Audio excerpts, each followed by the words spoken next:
তোমাৰ নামটো মানে কৰিলে ভাল হ'ব। নমস্কাৰ, মোৰ নামটো বিক্ৰম বনিয়া। বিক্ৰম বনিয়া, আৰু তোমাৰ নামটো? গৰিমা ফুকন। গৰিমা ফুকন। তুমিতো অলপ চলপ যিহেতু ইয়াৰ আছা, এইখিনি ঠাইৰে হয়, অলপ হ'লেও মানে জানা ইয়াৰ বিষয়ে, মানে কেনেকৈ ইয়াৰ মানে নামটো মানে ৰাধাপুখুৰী হৈছিলে মানে।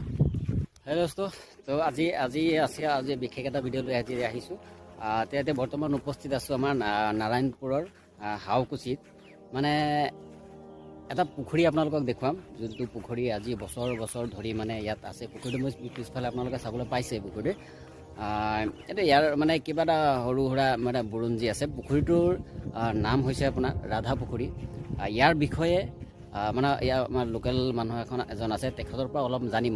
ময়ো অলপ যিখিনি অলপ জানো সেইখিনিও ক'ম বাৰু। বাকী আমি তেখেতৰ পৰা মানে অলপ শুনিম যে এই পুখুৰীটোৰ নাম ৰাধা পুখুৰী কিয় দিয়া হৈছিলে, ইয়াৰ বুৰঞ্জী কি, আগতে কি হৈছিলে। মানে পুখুৰীটো আপোনালোকে পিছফালে চাবলৈ পাইছে, বহুত ডাঙৰ। প্ৰায় আপোনাৰ এইটো কিমান বিঘা হ'ব মই আন্দাজ কৰিব পৰা নাই, কিন্তু আপোনালোকে জনাবচোন মানে এৰিয়াটো কিমান হয়। এইটো আপোনালোকে চাবলৈ পাইছে, পিছফালে বহুত দূৰত আছে, বহুত দীঘল। গতিকে ইয়াৰ বিষয়ে মানে সম্পূৰ্ণ কথাখিনি মই আপোনালোকক জনাই দিম, মানে কিহৰ কাৰণে নাম মানে ৰাধা পুখুৰী হয়। এইটো ঠাইটো মানে বহুতে এতিয়ালৈকে অহা নাই, মানে হয়তো গম পোৱাও নাই কিছুমান মানুহে। তো আপোনালোকে আহিব, এপাক আহি চাই যাব, বহুত ধুনীয়া সুন্দৰ মানে ঠাইখিনি চায়ো ভাল লাগে, মানে বহুত ধুনীয়া। ইয়াৰ বিষয়ে কি আছে মই এজন লোকেল এজন যুৱক আছে, তেওঁৰ পৰা মই জানিব বিচাৰিম। ঠিক আছে।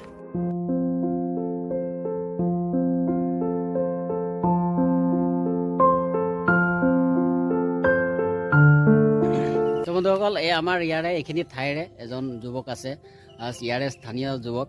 মানে তেখেতৰ মুখৰ পৰা কিছুমান কথা আমি জানিব বিচাৰিম, তেখেতে যিখিনি জানে আমাক জনাব। প্ৰথমতে তোমাৰ নামটো মানে কৰিলে ভাল হ'ব। নমস্কাৰ, মোৰ নামটো বিক্ৰম বনিয়া। বিক্ৰম বনিয়া, আৰু তোমাৰ নামটো? গৰিমা ফুকন। তুমিতো অলপ চলপ যিহেতু ইয়াৰ আছা, এইখিনি ঠাইৰে হয়, অলপ হ'লেও মানে জানা ইয়াৰ বিষয়ে, মানে কেনেকৈ ইয়াৰ মানে নামটো মানে ৰাধা পুখুৰী হৈছিলে, মানে অলপ মানে যিমানখিনি জানা অলপ থুলমূলকৈ বুজাই দিয়া। মই আপোনাৰ মানে আমাৰ ককাহঁতৰ মুখৰ পৰা মানে মই শুনা মতে, মানে ময়ো আপোনাৰ দেখা নাই ন, মানে ককাহঁতক কয় ন ঘৰত, মানে তো মই শুনিছোঁ মানে ককাহঁতৰ মুখৰ পৰা, মানে এই পুখুৰীটো আপোনাৰ ফাৰ্ষ্টতে মানে ৰজাৰ দিনত মানে আপোনাৰ আধাকে খান্দিছিলে মানে পুখুৰীটো। তো মানে তেতিয়া মানে পুখুৰীটো আপোনাৰ কমপ্লিটকৈ খান্দিব নোৱাৰিলে, মানে আধাকে খান্দিলে। তো আপোনাৰ সেইটো কাৰণে পুখুৰীটোৰ নাম মানে আধা পুখুৰী। কিন্তু আপোনাৰ মানে এনেকৈ আহি বহুত দিন হৈ গ'ল ন, সেইকাৰণে মানে মানুহে কোৱাত খেলি মেলি হৈ ৰাধা পুখুৰী হৈ গ'ল। মানে আগত মানে আধা পুখুৰী আছিলে, মানে পিছত আপোনাৰ আধা খান্দিছিলে, মানে আধা খান্দিছিলে, এতিয়া গৈ মানে ৰাধা পুখুৰী হৈ গ'ল মানে এতিয়া গৈ কিনে।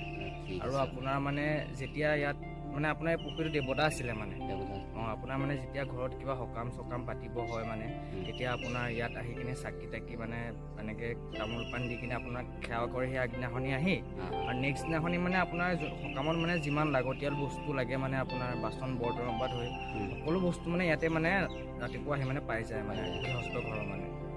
তো আকৌ আপোনাৰ এনেকৈ ঘূৰাই দিব লাগে বস্তুটো, এনেকুৱাই মানে। কিন্তু এতিয়া নাই আৰু এইবিলাক। সেইটো হ'ব পাৰে, কাৰণ আগত যিহেতু সত্যৰ যুগ আছিলে, আগত মানুহে মানে মুখেৰে যি প্ৰকাশ কৰিছিলে সেইটোৱে সত্য হৈছিলে। আগদিনা ৰাতি যি ভাবিছিলে মানুহে, সেইটো ৰাতিপুৱা মানে সত্য হৈছিলে, কাৰণ তেতিয়া সত্যৰ যুগ আছিলে। আজিকালিতো তেনেকুৱা আৰু সত্যৰ যুগ নাই। ঠিক আছে, বাকী আমি আৰু জানিব চেষ্টা কৰিম। ভাল লাগিল লগ পাম কেতিয়াবা।